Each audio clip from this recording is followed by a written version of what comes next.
Chapter 67 Vomit. It was overcast and a touch humid, signaling the possibility of rain in the near future. Gojo sat relaxed on one of the patio chairs. He scrolled on his phone and pushed his glasses up the bridge of his nose, occasionally glancing at the woods that faced their back porch. In truth, his attention kept drifting back to the figure leaning on the wooden railing. Geto. He wasn't doing anything particularly unusual, just staring out into the woods, hair pulled back in a loose bun, shifting his weight from one leg to the other. To anyone else he would look fine, but Gojo knew better. There was a quiet to Geto now, settling around him like a heavy fog. He hadn't brought up the failed removal attempt since they left Jujutsu headquarters. Gojo tilted his head and pushed his glasses up again. Is he actually okay? Or is he just making it look that way? Geto turned and sat in the empty seat next to Gojo. He drew up his knees and rested his chin on them.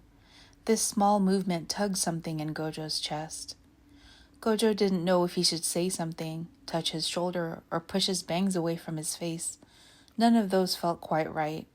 He didn't want to poke at a wound that he couldn't see. So instead, he watched quietly a little longer. He wondered how long it would take before Geto let him in again. Gojo watched Geto settle in his bed across the room. He wished Geto would get used to staying with him at night, but he stopped himself from saying anything. Geto had kept to himself all day. It only made sense he'd want his own space at night, too. Gojo folded his arms across his chest and watched Geto fall asleep before he let himself drift off. The cursed spirit crawled from the shadows like something half forgotten and half rotted. It dragged a tangle of IV tubes behind it. Its limbs were twisted and stick-thin. Every movement it made sounded like the creak of arthritic bones. What would have been its face was wrapped in bloody, ragged gauze. It crawled towards Geto in his nightmare. He had exorcised this curse some time ago. It was born of an elderly lady abandoned in a nursing home by her family, only to find herself neglected and abused by corrupt hospital staff. An unhealed injury had festered until her body could no longer fight against the infection that set in. She died in agony, bitter and alone. Geto had read her sad biography when he was assigned to clear out the nursing home ward after complaints of her haunting the staff at night. Geto tried to reassure her that he could relieve her of her suffering, but she kept crawling toward him. His eyebrows furrowed as he held his arm out, palm facing out, gathering his cursed energy. He really was trying to help her. Once he exorcised her, she would become dormant and would no longer feel sad or alone. She began to wail as Geto's cursed energy pulled her in. He could feel her anger as she fought the force that was breaking up her form and turning her into a sphere. He closed his hand around the orb and forced it into his mouth. It was bitter and tasted of bile. He held his hand over his lips and began to swallow. It had rough edges that triggered his gag reflex, and he stomped his foot as he struggled to get it down. His eyes watered after he finished swallowing. He bent over, hands resting on his knees. He felt nauseous and could feel something coming back up his throat. Geto flailed in his bed.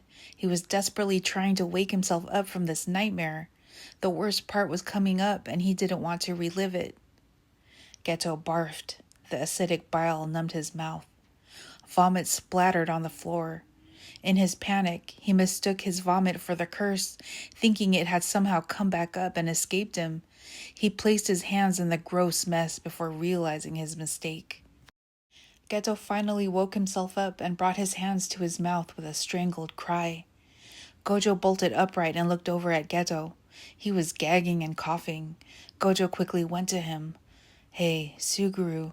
He sat on the bed and rubbed his back. That must have been one hell of a nightmare, he thought sadly. Geto had stopped coughing, and he turned over to face Gojo. His eyes were watery, and his hair stuck in thick strands to his sweaty face. Gojo swept a hand over his cheeks to wipe them away. They looked at each other while Geto tried to catch his breath. "I can't sleep," Geto whispered. "I'm sorry," Gojo whispered back. Geto made room for Gojo to crawl under the covers with him. Gojo wrapped an arm around him. They were quiet for a while. Geto looked up at Gojo, who gave him a soft smile. You should really consider sleeping with me at night. You don't have nightmares when I hold you, Gojo suggested. The edges of his smile hinted at a tease. Is that a fact? Geto asked with mock suspicion. No, but we could test it out, Gojo shrugged. Geto smiled and leaned into Gojo. The nightmare still lingered at the edges of his mind, but with Gojo's heartbeat steady against his ear, it didn't feel so close anymore.